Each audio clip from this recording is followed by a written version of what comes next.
Parliament سے justice وقار والا فیصلہ جو ہے اس کو تو امپلیمنٹ ہونے دیں نا. اسٹے پہلے منگنی ہوتی ہے، پھر نکاح ہوتا ہے، پھر رخصتی ہوتی ہے، پھر ولیمہ ہوتا ہے.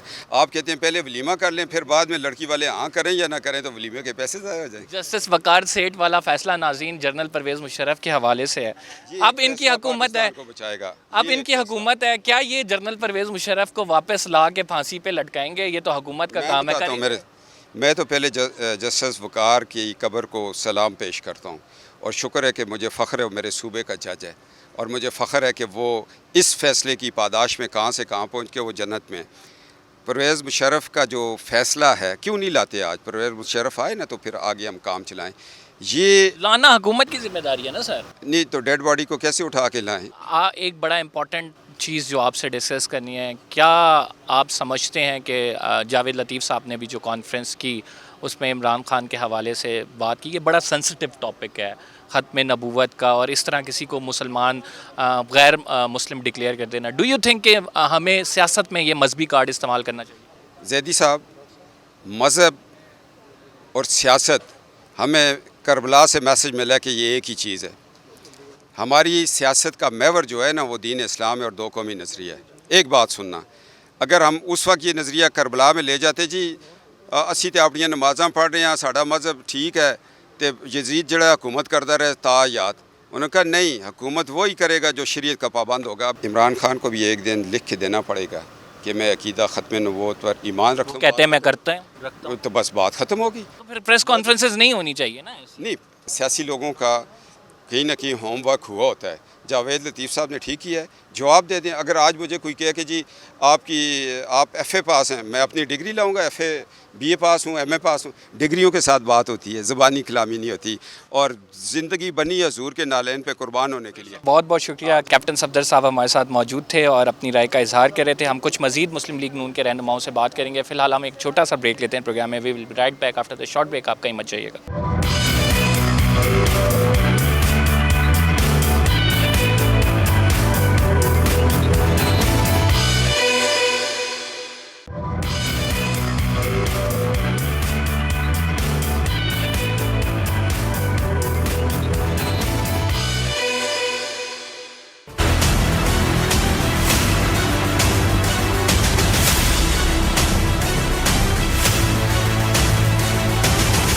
ناظرین، اسلام آباد ہائی کورٹ کی بات کرتے ہیں. اس پورے ہفتے میں اسلام آباد ہائی کورٹ میں بہت ہلچل رہی اور یہاں پہ مختلف سیاسی کیسز لگتے رہے اور سیاسی رہنما یہاں پہ آتے رہے. ایک طرف تو سیلاب کی صورتحال ہے، لیکن دوسری جانب ہم دیکھ رہے ہیں پاکستان میں سیاست اپنے عروج پہ ہے. ایک تو آرمی چیف کی تقرری کا معاملہ ہے 1-1.5 ماہ بعد، اور اس کے برعکس اگر آپ دیکھیں عمران خان صاحب جلسے بھی کرتے نظر آ رہے ہیں اور ایک الیکشن کی کال کی بات ہو رہی ہے. تو دونوں پارٹیوں نے مل کے ڈیسائیڈ، عمران خان صاحب نے کہا کہ وہ بیٹھنے کے لیے تیار ہیں اپوزیشن سے اگر وہ الیکشن کی بات کرتی ہے. دونوں پارٹیوں نے یہ ڈیسائیڈ کرنا ہے کہ الیکشن کب ہوں گے. لیکن اس تمام فیز کے دوران ہم یہ دیکھ رہے ہیں کہ ملک مشکلات سے تو دو چار ہے لیکن سیاست اپنے عروج پہ ہے. نیلم صاحبہ ہمارے ساتھ موجود ہیں. نیلم صاحبہ سینئر صحافی ہیں. ان سے جانیں گے. نیلم، آپ اسلام آباد ہائی کورٹ کور کرتی ہیں. مجھے یہ بتائیں کہ اس تمام ہفتے میں جو سیاسی مقدمات رہے ہیں کتنی ہلچل رہی ہے؟ بالکل کمبر، میں یہ کہنا چاہوں گی کہ جہاں پر سیاسی ہلچل جاری ہے تو وہیں پر جو عدالتی کارروائیاں ہیں وہ عروج پر ہیں. صرف ہائی کورٹ کی بات کریں تو ہائی کورٹ اتنا اس ہفتے میں گرما گرم رہا عدالتی کارروائیوں کے حساب سے کہ ایک کے بعد ایک جو نئی پیشی تھی وہ ہوتی رہی. سب سے پہلے بات کریں گے شہباز گل کی. اس کے حوالے سے بڑی ساری چہمہ گوئیاں رہیں. عمران خان صاحب کی پیشی ہوئی، مریم نواز صاحبہ کی پیشی ہوئی. تو اس طرح جو ہائی پروفائل کیسز ہیں ان کا آنا جانا یہاں پر لگا رہا. اور اگر انہی سیاسی قائدین کی بات کی جائے تو ایک طرف تمام کی تمام جو سیاسی باتیں ان کو اگر ایک سائڈ پر رکھ دیا جائے تو عوام کی بات ہوتی ہے. تو اس حساب سے دیکھا جائے تو میرا نہیں خیال کہ ان کو اس طرح سے لینا چاہیے ان کی تمام تر معاملات کو، کیونکہ ابھی اگر کورٹ کی بات کی جائے، پروسیڈنگز کی بات کی جائے تو اتنی گہما گہمی رہی. جس سے آج آپ نے دیکھا کہ شہباز گل کا کیس تھا، اس میں ایک دم سے بڑی اہم پیش رفت جو ہے وہ ہوگی. اسی طرح مریم نواز کی پیشی تھی وہ یہاں پر آئیں. عمران خان کی بات کریں تو نہ صرف اسلام آباد ہائی کورٹ بلکہ نیب کورٹ میں بھی ان کے چکر چل رہے ہیں جو کہ یہاں سے صرف 3 کلومیٹر کے فاصلے پر ہے. اسلام آباد ہائی کورٹ کے صحافی کیا سمجھتے ہیں؟ عمران خان کے خلاف ایک بڑا امپورٹنٹ کیس توہین عدالت کا ہے، اور توہین عدالت کے کیس میں آپ کیا سمجھتی ہیں کہ عمران خان پہ فرد جرم عائد کرنے کے لیے بھی ایک تاریخ دی ہوئی ہے. کیا عمران خان صاحب اگر انکنڈیشنل اپالوجی کریں ان کو معافی مل سکتی ہے؟ میرے خیال میں غیر مشروط معافی مانگنے کے علاوہ کوئی اور چھٹکارا نہیں ہوگا، کیونکہ فرد جرم اگر عائد ہوتی بھی ہے تو صحت جرم سے انکار ہوگا، جو تمام پروسیس ہے اس سے گزرنا پڑے گا. اور میرا ذاتی خیال یہ ہے بحیثیت کورٹ رپورٹر کہ عمران خان صاحب پہلے معافی مانگنا چاہتے بھی تھے، مطلب ایک جسے کہتے ہیں نا غیر مشروط معافی مانگنے کے مرحلے وہ انہوں نے گنوائے ضرور، لیکن آخری جو سماعت تھی قمبر، اس میں ہم نے دیکھا کہ عمران خان صاحب نے بڑا اصرار کیا. وہ چاہتے تھے، وہ ڈائس پر آ کر بات کرنا چاہتے تھے. انہوں نے 3 بار کوشش بھی کی ڈائس پر آنے کی، بات کرنے کی، لیکن ان کے وکیل نے بھی ان کو منع کیا. اور دوسرا دیکھا گیا کہ کورٹ کی طرف سے بھی ان کو اجازت نہیں ملی. کورٹ نے یہ کہا کہ آپ کے جو وکلا ہیں ان کے دلائل مکمل ہو گئے. تو وہ جو آخری موقع تھا، میرے خیال میں عمران خان صاحب چاہتے تھے کہ وہ خود ڈائس پر جا کر معافی مانگیں. اس کا اقرار جو ہے بارہا وہ اپنی ابھی مختلف جو انٹرویوز ہیں جو سینئر صحافیوں کو دیے ہیں انہوں نے اس پہ بھی کر چکے ہیں کہ شاید وہ معافی مانگ لیتے یا شاید وہ موقع جو تھا وہ نہ گواتے. لیکن شاید عدالت نے بھی یہ دیکھا کہ پہلے ان کو بارہا موقع دیے گئے، ان کو جواب دینے کے لیے، عدالت کو قائل کرنے کے لیے، عدالت کو مطمئن کرنے کے لیے بارہا موقع دیے گئے. اگر وہ یہ معافی انکنڈیشنل پہلے مانگ لیتے تو شاید نوبت یہاں تک نہ آتی. لیکن عدالتی معاملات میں آپ کو پتہ ہے کہ عدالت سب کچھ برداشت کر لیتی ہے. اپنی توہین جو ہے اس کے معاملے میں عدالت جو ہے جسے کہتے ہیں کہ ناک سے لکیریں نکلوانا، وہاں تک جاتی ہے. آپ ماضی کے کیسز دیکھ لیں، نہال ہاشمی کا دیکھ لیں، طلال چودھری کا دیکھ لیں. اس والے کیس میں جو کنٹیمپٹ تھی اس کی کائنڈ بھی ڈفرینٹ تھی، جس میں عدالت نے پہلے ہی واضح کر دیا تھا کہ یہ جو کنٹیمپٹ ہے یہ عام کنٹیمپٹ جیسی نہیں، کرمنل ہے. اس کے لیے ایک ورڈ یوز کیا گیا کرمنل، کیونکہ آپ کھڑے ہو کر ایک خاتون جج کو کھلے عام دھمکی دے رہے ہو اس کو، تو اس کے حوالے سے ڈیفینیٹلی کورٹ کی جو ایک ٹرم ہے کرمنل کنٹیمپٹ، اس کے حوالے سے بحیثیت کورٹ رپورٹر ہم بھی اس چیز ہم ایک اور ٹرم سنتے ہیں جوڈیشل ریسٹرین، اور وہ جوڈیشل ریسٹرین عدالتی تحمل ہوتا ہے، جو کہ عدالت جب کانٹیمپٹ کیس ہوتی ہے اس میں یوز کرتی ہے کہ عدالت اس سے ماورا ہے. تو آپ سمجھتی ہیں اس کیس میں جوڈیشل ریسٹرین شو ہوگا؟ میں سمجھتی ہوں قمبر کی آلریڈی شو ہو چکا ہے. عدالت یہ باور کرا چکی ہے کہ ہم سے بڑھ کر کوئی نہیں ہے، کیونکہ آپ کو عدالت نے موقع دیے، 1 موقع 2 موقع 3 موقع دیے، آپ نے عدالت کو مطمئن نہیں کیا. اب عدالت نے آخری جو موقع ہے، وہ جو آخری ہیئرنگ پہ ہم نے سنا کہ انہوں نے فرد جرم عائد کرنے کی تاریخ مقرر کر دی. اس میں آپ کے پاس 2 ہی راستے ہیں. اگر آپ معافی مانگتے ہو تو وہ عدالت پر منحصر ہے کہ وہ آپ کی معافی کو قبول کرتی ہے یا نہیں. لیکن ان دونوں صورتوں میں آپ جو ہے اس چیز کا اعتراف کرتے ہو کہ آپ نے غلطی کی ہے، آپ نے واقعی جو توہین عدالت ہے وہ کی ہے، اور آپ پہ جو کرمنل کانٹیمپٹ ہے آپ اس کا اعتراف کر رہے ہو دونوں صورتوں میں. نیلم ہمارے ساتھ موجود تھی. نیلم اپنی رائے سے آگاہ کر رہی تھی. یہ ہفتہ اسلام آباد ہائی کورٹ کے لیے کیسا رہا؟ بڑے سیاسی ہائی پروفائل کیسز لگتے رہے، اور عمران خان کو بھی یہاں پہ فرد جرم عائد کی جائے گی. کیا وہ معافی مانگتے ہیں تو ان کو معاف کر دیا جائے گا؟ یہ کورٹ کا استحقاق ہے کہ وہ ان کو معاف کرتے یا نہیں. ہم نے یہ جاننے کی کوشش کی کہ عمران خان کے خلاف جو کیس ہے وہ کتنا مضبوط ہے، وہ ایک کرمنل پروسیڈنگ ہے، اور ساتھ ہم نے یہ بھی جاننے کی کوشش کی کیا عدالت اس میں جو جوڈیشل ریسٹرینٹ ہے، عدالتی تحمل کا مظاہرہ کرے گی. تو وہ بھی کسی حد تک ہمیں نظر آ رہا ہے کہ کرے گی. یہ تمام تھی عمران خان کے کیس سے ریلیٹڈ ڈیٹیلز. ہم ایک چھوٹے سے بریک پہ جا رہے ہیں، آپ کہیں مت جائیے. We will be right back after this short break.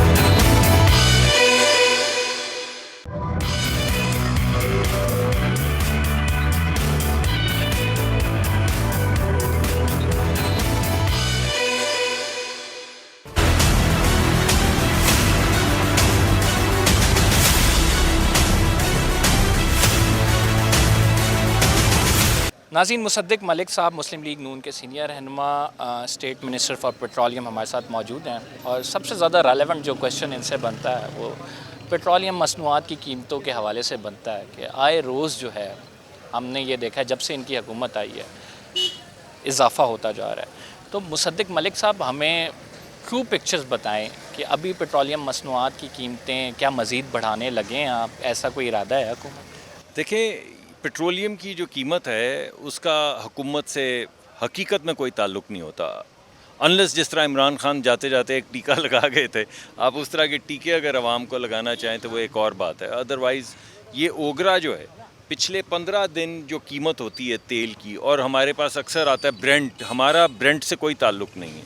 ہماری ایک اور سنگاپور کی انڈیکس ہے جس انڈیکس کے ذریعے ہم تیل لیتے ہیں کیونکہ ہم مڈل ایسٹ کا تیل خریدتے ہیں. تو وہ انڈیکس جو ہے پچھلے 15 دن کی جو اس کی قیمت ہوتی ہے اس کو لیا جاتا ہے. اور اس کے بعد جتنی ایل سیز ریٹائر ہوتی ہیں، آپ کو پتہ ہے کہ جب تیل آتا ہے تو اس کی ایل سی اس دن نہیں ریٹائر ہوتی، تو اس دن ایک نامنل ویلیو لے لی جاتی ہے, اس دن کا جو ریٹ ہوتا ہے یا ہفتے بھر کا جو ریٹ ہوتا ہے وہ لے کے تیل کی قیمت طے کر دی جاتی ہے.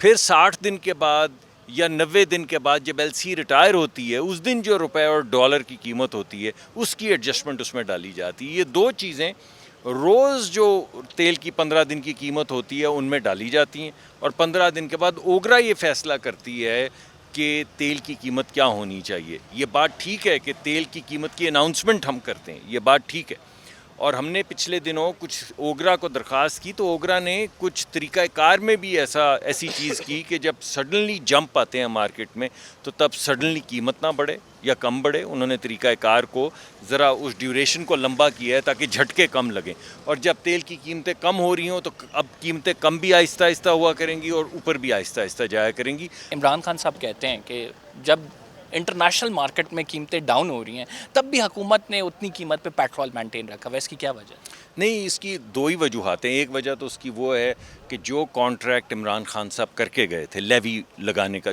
جو میں نے بہت دفعہ لوگوں کو کہا ہے کہ آپ ایسا کیجئے کہ آپ IMF کی ویب سائٹ پہ چلے جائیں اور پچھلی حکومت نے جو کمٹمنٹس کی تھی وہ جا کے پڑھ لیں, کیونکہ جب ہم آئے ہیں تو ہمیں یہ جو اتنی مصیبت کا بھی سامنا کرنا پڑا ہے اس کی وجہ یہ ہے کہ یہ نیا پروگرام نہیں ہے جس میں نئی شرائط طے کی جائیں. تو جہاں پہ عمران خان صاحب پروگرام کو برباد کر کے گئے تھے وہیں سے انہوں نے کاغذ اٹھا کے کہا کہ بھائی آپ نے یہ کمٹمنٹس کی ہوئی ہیں. اس میں عمران خان صاحب دو چیزوں کی کمٹمنٹ کر کے گئے ہیں, ایک لیوی لگانے کی, وہ ایک ٹیکس کی شکل ہے جی, اور دوسرا جو ہے وہ GST لگانے کی. یہ دو شرائط کے اوپر وہ وعدہ کر کے گئے ہیں. GST کو تو ہم نے پش کیا ہے جہاں تک کر سکتے ہیں, اس کو نہیں لگا رہے, مگر لیوی کی کمٹمنٹ جو عمران خان صاحب کر کے گئے ہیں ہمیں وہ اکاؤنٹیبل کر رہے ہیں, تو وہ بعض مرتبہ ہمیں لگانی. یہ نہیں سمجھ آتی مصدق صاحب, ایک جگہ آپ کہتے ہیں کہ عمران خان نے سبسڈی دے کے بڑا ظلم کیا, بارودی سرنگ لگا کے چلے گئے ہیں, دوسری جانب آپ ایک آرگیومنٹ لے رہے ہیں کہ انہوں نے لیوی کا معاہدہ کیا ہوا ہے. اگر وہ لیوی کا معاہدہ دیکھیں, اگر وہ لیوی کا معاہدہ نہ کریں اگر, تو وہ پھر کیا کریں گے؟ لیوی کا معاہدہ ان دا اینڈ آپ کو کرنا پڑے گا. دیکھیں آپ دونوں چیزیں سبسیڈائز ریٹ پہ اگر آپ کہہ رہے ہیں کہ پیٹرول, سنیے دونوں چیزیں نہیں کر سکتے. آپ یہ نہیں کر سکتے کہ ریاست پاکستان کے انگوٹھے آپ لگا دیں لیوی کے اوپر, یعنی بین الاقوامی سطح پہ جب ایک کانٹریکٹ آپ سائن کرتے ہیں تو میں اور آپ نہیں کرتے, کوئی بھی ہو, ریاست پاکستان سائن کرتی ہے. تو جب IMF کا وہ جو معاہدہ سائن کیا گیا تو وہ ریاست پاکستان نے سائن کیا. اس ریاست پاکستان کے معاہدے میں لکھا کہ لیوی لگائیں گے, چلیں اس پہ ہی قائم رہتے کہ میں نے معاہدہ کیا, تو ہم یہ کرٹیسزم دیتے کہ لیوی زیادہ لگا دی یا کم لگا دی, ٹھیک ہے نا, اس پہ ہوتا. مگر وہ لگانے کے بعد نہ صرف لیوی بلکہ آپ جاتے جاتے 120 ارب روپے کا ٹیکہ بھی ریاست کو لگا جائیں, یعنی بجٹ بھی نہ کریں وہ سبسڈی, اور قیمت جاتے جاتے جب آپ کو پتہ چل گیا کہ میں پرسوں جانے لگا ہوں تو آپ نے بولا آج کے بعد جون تک اب تیل کی قیمت نہ صرف نہیں بڑھے گی بلکہ 10 روپے کم ہو جائے گی. تو ہم نے جانا کہ رسپانسبل آدمی ہیں تو ضرور بجٹ میں انہوں نے کہیں نہ کہیں سے وہ پیسے نکال کر رکھے ہوں. وہ یہ نہ ہونا کل انتخابات ہیں تو آپ کہیں کہ ہمیں تو جی اس ٹائم حکومت پکڑا دی گئی کسی کی جانب سے, ہم تو لینے کے حق میں نہیں, ایسی بات نہیں, یہ فیصلہ ہم نے کیا ہے, اسی وجہ سے یہ مشکل فیصلے ہم کر رہے ہیں اور سیاسی قیمت ادا کر رہے ہیں. نواز شریف صاحب واپس آ رہے ہیں انشاءاللہ, کیوں نہیں آئیں گے بیفور دس الیکشن؟ جی انشاءاللہ. آج آپ اندر تھے عدالت میں تو آپ نے سنا نا ججز کیا کہہ رہے تھے اور کیا سوالات اٹھائے گئے تھے, کوئی جواب سننے میں آیا آپ کو؟ جب پوچھا گیا کہ کیا کرائم کمٹ ہوا ہے جس پہ یہ سزا دی گئی تو کوئی جواب سامنے آیا؟ جب پوچھا گیا کہ 1993 کے اندر جن اپارٹمنٹس کا ذکر کیا جا رہا ہے کہ یہ ایسٹ بیونڈ مینز تھے تو کیا ایسٹ کی قیمت پتہ کی؟ جواب نہیں. کیا مینز پتہ کیے کہ اس وقت آمدن کتنی تھی؟ جواب نہیں. تو انہوں نے کہا کہ اچھا بھائی, نہ تمہیں پتہ ہے کہ یہ جو 1990-93 کا ایسٹ ہے, نہ تمہیں پتہ ہے اس کی قیمت کیا ہے, نہ تمہیں پتہ ہے کہ آمدن کتنی ہے, تو پھر ایسٹ بیونڈ مینز کیسے ہو گئے؟ What would be the way out? تا حیات نہ اہلیہ میاں نواز شریف آ بھی جائیں گے تو کیا پارٹی کو بیک سے لیڈ کریں گے یا پھر انہوں نے فرنٹ پہ آنا ہے, وزیر اعظم بننا ہے؟ ایک ہی ریسیپی ہے اور وہ ہے انصاف. اور ہم یہاں پہ جو آتے ہیں روز انصاف کے طالب ہیں نا, اور تمام لوگ جو رسپیکٹیبل فورمز پہ یا فورا پہ بیٹھے ہوئے ہیں جن کے اوپر جن کے متعلق وہ جن کے ہاتھ میں ترازو ہے ان کو انصاف کرنا ہے. یہ صرف پارلیمنٹ اب کر سکتی ہے تا حیات نہ اہلیہ. وہ آپ تو لیگل بات کر رہے ہیں نا, میں تو آپ کے کہہ رہا ہوں کہ ہم عدالتوں کے سامنے کھڑے ہیں, یہ پیچھے ہمارے عدالتیں ہیں, آپ ابھی عدالت کے اندر موجود تھے، میں بھی موجود تھا، تو وہ ترازو جس میں آنکھوں پہ پٹی ہوتی ہے اور انصاف دیا جاتا ہے، ہمیں امید ہے کہ انصاف ملے گا. اور اگر یہ فیصلے پہ ڈسکشن نہیں ہو سکتی اس وجہ سے کہ اس کی ایکسپلینیشن مشکل پڑ جائے گی، تو پھر انصاف ہونا چاہیے. مجھے آخری سوال کا جواب دے دیں کہ عمران خان صاحب بات کریں کہ مجھے بھی ٹیکنیکل ناک آؤٹ کرنے کی کوشش کی جا رہی ہے. Being a politician what do you think کہ پارٹی سربراہ کو ٹیکنیکل طریقے سے کیونکہ نواز شریف صاحب بھی ناک آؤٹ ہوئے ہیں، ناک آؤٹ کرنا کیا آپ اس کے خلاف ہیں یا اس کی حمایت میں کھڑے ہوتے ہیں؟ دیکھیں میں پولیٹیکل وکٹمائزیشن کے 100% خلاف ہوں کہ کسی بھی وقت کسی کو سیاسی نشانہ بنا کے اس کی سیاست کی وجہ سے ہٹایا جائے، بالکل 100% غلط ہو رہا ہے عمران خان سے. لیکن کرائم کیا جائے، کرائم کمٹ کیا جائے. جنرل باجوہ کو ایکسٹینشن دے رہے ہیں؟ یہ فیصلہ تو ایک سمری آئے گی. پہلا فیصلہ تو میرے خیال میں یہ ہوگا فوج کی طرف سے، انہوں نے سمری موو کرنی ہے. دوسرا اس میں جو ایکٹر ہے وہ وزارت دفاع ہے، جو قوانین کو، آئین کو سامنے رکھ کے یہ فیصلہ کرے گی کہ انہوں نے وزیر اعظم کو کیا سمری بھیجنی ہے. اور جب سمری سامنے اصولی طور پہ ہونی چاہیے فیصلہ کریں گے. بٹ مصدق ملک میرا تو ذاتی خیال ہے کہ اداروں کو مضبوط کرنا چاہیے، ان کو سٹیبل کرنا چاہیے، ان میں سکسیشن پیدا کرنی چاہیے، لیکن وہ آئین اور قانون کے تحت ہو سکتی ہے. اب جو آئین میں تو لکھا ہوا ہے 64 سال. میں وہ آپ کو وہی کہنے لگا ہوں کہ ہم نے جو آئین میں ترمیم کی ہے ہمارے لیے کرائیٹیریا تو وہی ہے، لیکن میں ذاتی طور پہ یہ سمجھتا ہوں کسی ایک ادارے کے لیے نہیں، ہر ادارے کے لیے کہ اس کے اندر لیڈرشپ، اس کے اندر سکسیشن متواتر ہوتی رہنی چاہیے تاکہ ادارہ جو ہے وہ strengthen. Thank you very much for your valuable time. Musadik Malik صاحب ہمارے ساتھ موجود تھے اور انہوں نے کہا کہ کسی بھی ادارے کے لیے یہ ضروری ہے کہ اس میں جو ہے نئی لیڈرشپ آئے اور یہ جو رد و بدل ہے یہ تواتر کے ساتھ ہوتی رہے تاکہ ادارہ مضبوط ہو. انہوں نے ادارے مضبوط کرنے کی بات کی اور آئین اور قانون کے تحت اداروں کو چلانے کی بات کی. ہم نے بڑی ڈیٹیل سے مسلم لیگ نون کے رہنماؤں سے بات کی اور جاننے کی کوشش کی کہ ان کا کیا نظریہ ہے، مسلم لیگ نون کا نیریٹو کیا ہے، مسلم لیگ نون کس سائڈ پہ کھڑی ہے، کیا وہ سمجھتے ہیں کہ آئندہ آنے والے انتخابات میں ان کے لیے مشکل ہو جائے گا، پولیٹیکل کاسٹ دینی ہوگی یہ حکومت پکڑنے کی. تو اس پر مسلم لیگ نون کے رہنماؤں نے جو تمام نے بات کی آپ کے سامنے ہے. پروگرام کا مقصد یہ تھا کہ آپ کو بتا دیا جائے. پیٹرولیم کی قیمتوں کے حوالے سے ہم نے بات کی اور ہم نے جاننے کی کوشش کی کہ آئندہ آنے والے دنوں میں کیا مزید عوام پر بوجھ تو نہیں ڈالا جا رہا. مصدق ملک صاحب نے اس حوالے سے بھی ہمیں آگاہ کیا. پروگرام میں فی الحال اتنا ہی. قمر زیدی کو اجازت دیجیے، انشاءاللہ اگلے پروگرام میں آپ سے ملاقات ہوگی. اللہ حافظ.